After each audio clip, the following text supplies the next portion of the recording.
I think the situation that they had there was definitely horrific. And I think that what alarmed me a lot is that um, President Trump really did nothing about it. I mean, he was supporting Israel throughout the entire way, and Netanyahu, really, I mean, he's anti-Palestine all around. He thinks that Israel should. He never quoted this, but I could just see from his actions. He could probably, with his own military and power, he probably would, if he had the power, just destroy Gaza and destroy Palestine if he had the power to do it. I mean, we see that they're invading lands in Gaza and in both Palestine. In a way, I mean, just to invade land and also to try to get out the Muslims there because they're not really too fond of them. It seems, especially along the border over there with the Israeli army that they had there, and the violence is still to this day still pretty big. Just not reported as much as it was in March, but in March it was horrible, exactly because all the protests that were along the border, I remember, and the amount of people that were hurt that in March was very high, higher than they actually had along the border in actually any recent year.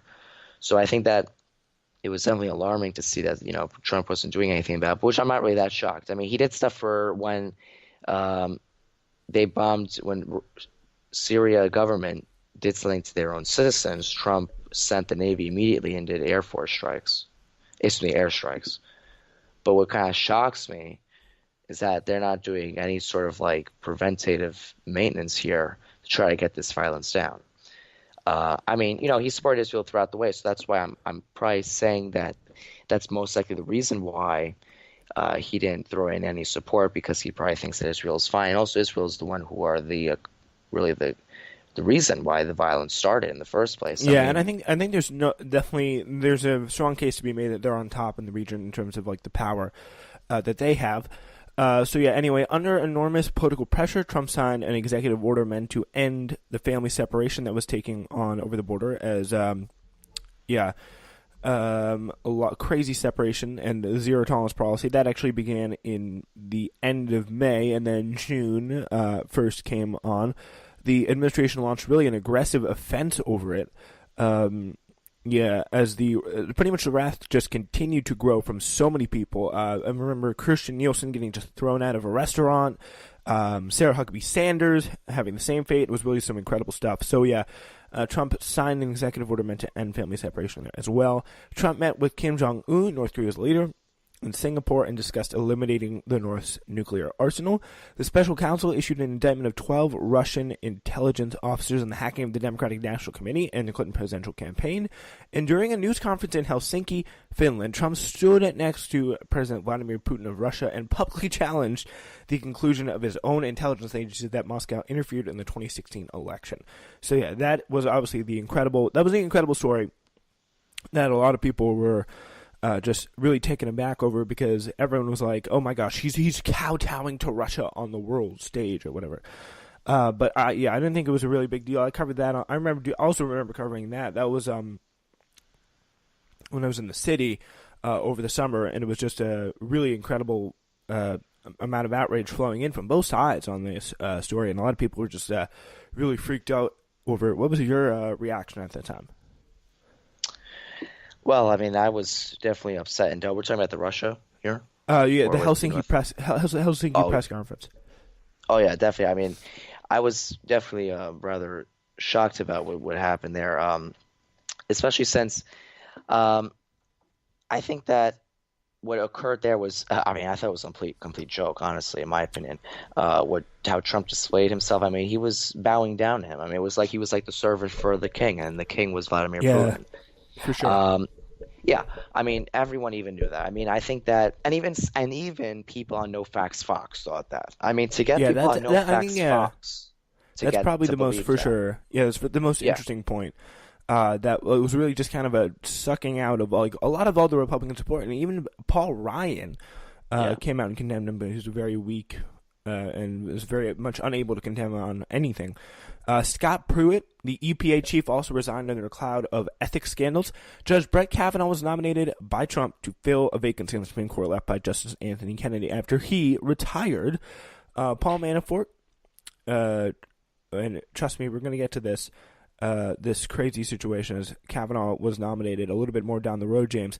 But meanwhile, Paul Paul Manafort, Trump's former campaign chairman, was convicted of 5 counts of tax fraud, 2 counts of bank fraud, and 1 count of failure to disclose a foreign bank account in one of the first real stages of big people to fall in Russia. The Russia probe, and that was pretty significant. But also, Senator John McCain died at 81. That was probably one of the biggest, my favorite moments of the year. I was quite happy with how we were able to cover his death and really kind of bring the truth and the full perspective to it of all. I mean, James? What was your memories of John McCain? Oh, I remember John McCain as a great man. I mean, I thought that he was honestly just the middle ground between the division that we had in our country. The toxic division that we had, either in the Senate or even around the country. I mean, I thought that he was basically the middleman trying to pull us together. And, I was very sad to see him die, honestly. I thought that he was a great man. And I thought that he really should have had more I thought that first off, Trump did not put the flags half-staff, which that got me really pissed off when that occurred. But I thought that he was a great man. And I thought that everyone really should know what his message was. And I think that really I think he really was a true public servant. I mean, if you look at his voting base, I mean, he voted with the Republicans a lot, but he also voted with the Democrats on some things. So, I mean, look at the health care. He didn't bow down to the Republicans on that. He didn't bow down to the Republicans on almost a lot of things towards the end of his term.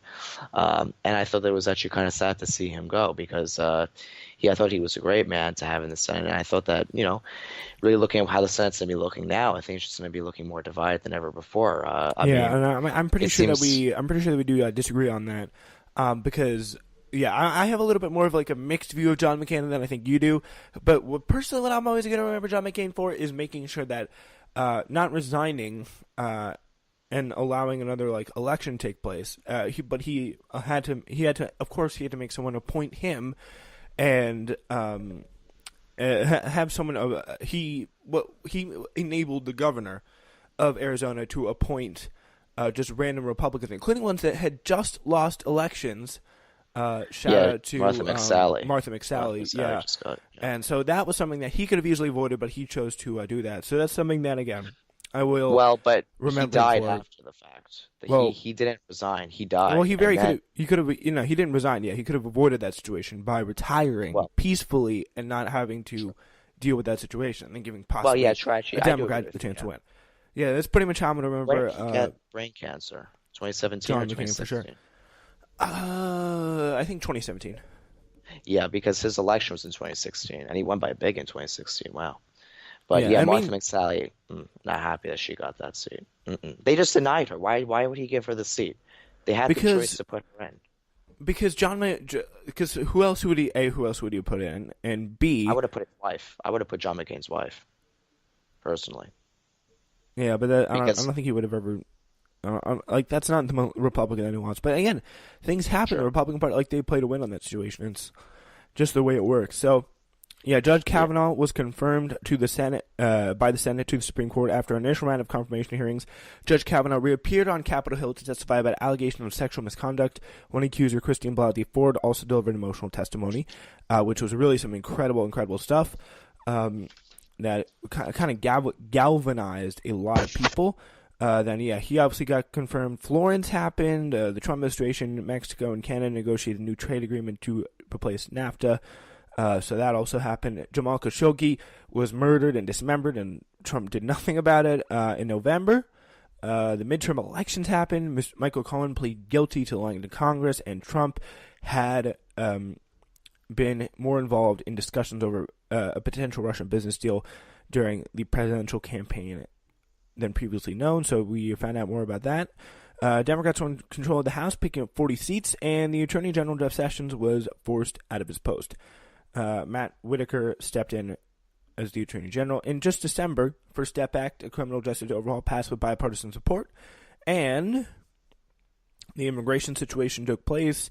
Trump announced that John F. Kelly would be leaving.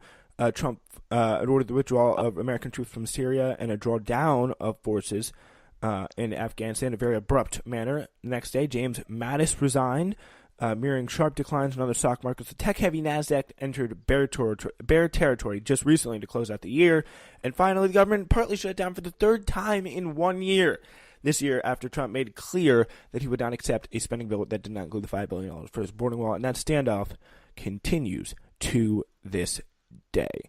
How would you suffer this year in just a few sentences? Oh boy. Hmm. Well, maybe like a lot of we had some positives and we also had some negatives of this year. I do have to say, I think we had a lot more negatives than we ever did before. If you agree with me on that, I feel like that we had a very dramatic year compared to other years that I could remember, and I think that uh, really just looking at how the year started and ended, it's kind of ending and starting in the same place. I mean, we started in a shutdown, we're ending in a shutdown. Yep. We started with drama, we're ending with drama. Like drama that is not, I mean, it's drama that was perpetrated basically with the Trump administration in office right now. But I think that it's kind of interesting to see how we started off the year and we're kind of ending off the year in a similar spot. And I would like to see what the new Congress is going to be looking like in 2019 when the Democrats officially take over the House. That's going to be very interesting to see what they can get done in the House. But sad to see that Ocasio-Cortez did not get the position on the Climate Change Congressional Committee. Kathy Castor of Florida's 14th Congressional District sadly did. She actually didn't even take the pledge yet. The pledge not to take money from, the no fossil fuel. Yeah, no fossil fuel pledge. She said that she would look into it, but she is probably one of the people who I am not really too big of a fan, and she really was rather vocal in not supporting Andrew Gillum. I remember in Florida, she supported Phil Levine, the horrible man who supported Marco Rubio. But yeah, Kathy Castor, I'm not a big fan of. I don't really like her that much. She's kind of a jerk. I mean, it's like she should just. And then she says that she's pro-environment. Well, she has an 88, by the way, 88% on her lifetime score from the League of Conservation Voters. For a Democrat, that's pretty low for a Democrat. Well, most Democrats have above a 95, according to the scorecard. So yeah, that's pretty. That's actually pretty interesting. That's very interesting on that front to discuss there. But finally, I mean, probably the most important thing is more progressive wins. We had some progressive wins. We had Alexandria Ocasio-Cortez, Ayanna Pressley, and if we get more of that, I think 2019 will look obviously a lot brighter than 2018. Not a lot of elections in 2019, but of course the primary season is going to be beginning, so that's going to be very interesting to look forward to. So yeah, and we will be looking forward to that. We'll be following that. Obviously, more great news coverage in 2019. Obviously, Newsflash will be your home for that. But now we go to our next big point of this year in review as our special continues.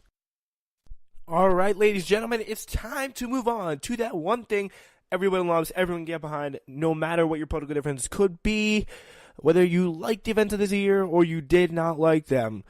Sports helped us kind of get away from that all. And the sports year started with a bang with Tua Tagovailoa, a national title-winning touchdown pass after Alabama trailed 13-0 at halftime in the national title game. Tagovailoa took over Tua. I'm just calling him Tua because since it's taken me an entire year, I still have not learned how to pronounce his name because I'm just that stupid. All right, so yeah, he made that incredible pass from Jalen. Took that incredible pass from Jalen Hurts. Here is some of the audio from that, courtesy of ESPN, Crimson Tide Sports Network, to clinch the title. Incredibly dramatic. Loads up, looks long, throws, end zone, touchdown! Alabama! Devontae Smith! Touchdown, Alabama! And the Crimson Tide has once again ascended to the top of the college football mountain. Alabama is back. Wow, that was like a 3/4 of the field pass. Absolutely incredible. The University of Maryland, Baltimore County shocked number 1 Virginia in the first round, winning 74-54 and becoming the first school ranked number 16 to beat a number 1 team in the men's NCAA tournament. The historical moment changed March Madness forever. Shohei Ohtani, absolutely incredible this year. Shout out to him. He was insane. Arike Obungowale buzzer beaters were absolutely incredible as well. In the NCAA women's semifinals for Notre Dame.